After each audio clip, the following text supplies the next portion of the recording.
వరంగల్ జిల్లాలో విదేశీ ప్రతినిధుల పర్యటన, పత్తి సాగు పద్ధతుల క్షేత్రస్థాయి పరిశీలన, వివరాలు అడిగి తెలుసుకున్న విదేశీ బృందం.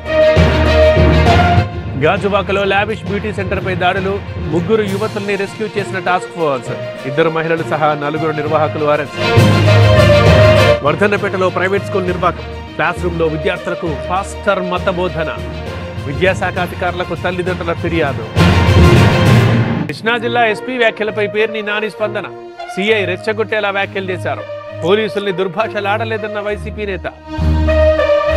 రెసిడెన్షియల్ స్కూళ్లు, కాలేజీలపై రేవంత్ ఫోకస్, వెల్ఫేర్ సొసైటీలకు 60 కోట్ల ఎమర్జెన్సీ ఫండ్, హాస్టళ్లలో సమస్యల పరిష్కారానికి నిర్ణయం. P4 లో అందరూ భాగస్వాములు కావాలి, ఏపీని నెంబర్ 1 గా మార్చేస్తా, AP CM Chandrababu comment. GO number 9 కోర్టుల్లో నిలబడదని సీఎంకి తెలుసు, అఖిలపక్షాన్ని ఢిల్లీకి తీసుకెళ్లాలన్న బీఆర్ఎస్. ఉత్తరాంధ్ర పరిసరాల్లో ఉపరితల ఆవర్తనం, ఏపీలో తేలికపాటి నుంచి మోస్తరు వానలు, తెలంగాణలోని పలు జిల్లాలకు వర్ష సూచనలు.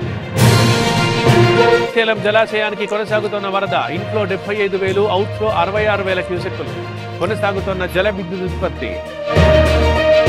నాగార్జున సాగర్ ప్రాజెక్టుకి కొనసాగుతున్న వరద, 4 గేట్లెత్తి దిగువకు నీటి విడుదల, ఇన్ఫ్లో అవుట్ఫ్లో 84,000 క్యూసెక్కులు.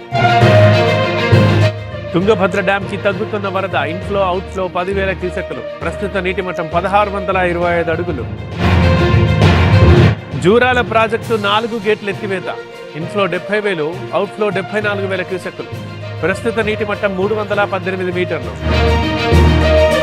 డ్రగ్స్ హవాలా మనీ రాకెట్ గుట్టు రట్టు, 3,84,00,000 సీజ్ చేసిన ఈగల్ టీం. ముంబై, రాజస్థాన్, గోవాల్లో దాడులు. తిరుపతి జిల్లా చింతలపాలెంలో అగ్ని ప్రమాదం, సిఎంఆర్ అల్యూమినియం పరిశ్రమలో మంటలు, పొగ పీల్చడంతో 6 కార్మికులకు అస్వస్థత. భారత్, ఆఫ్ఘన్ దేశాల మధ్య కీలక చర్చలు, జైశంకర్తో తాలిబాన్ విదేశాంగ మంత్రి సమావేశం, కాబూల్లో పూర్తి స్థాయి దౌత్య కార్యాలయం. కేంద్ర విద్యా మంత్రిత్వ శాఖ కీలక నిర్ణయం, వచ్చే ఏడాది 3వ తరగతి నుంచే పాఠ్యాంశాల్లో AI, 1 కోటి మంది టీచర్లకు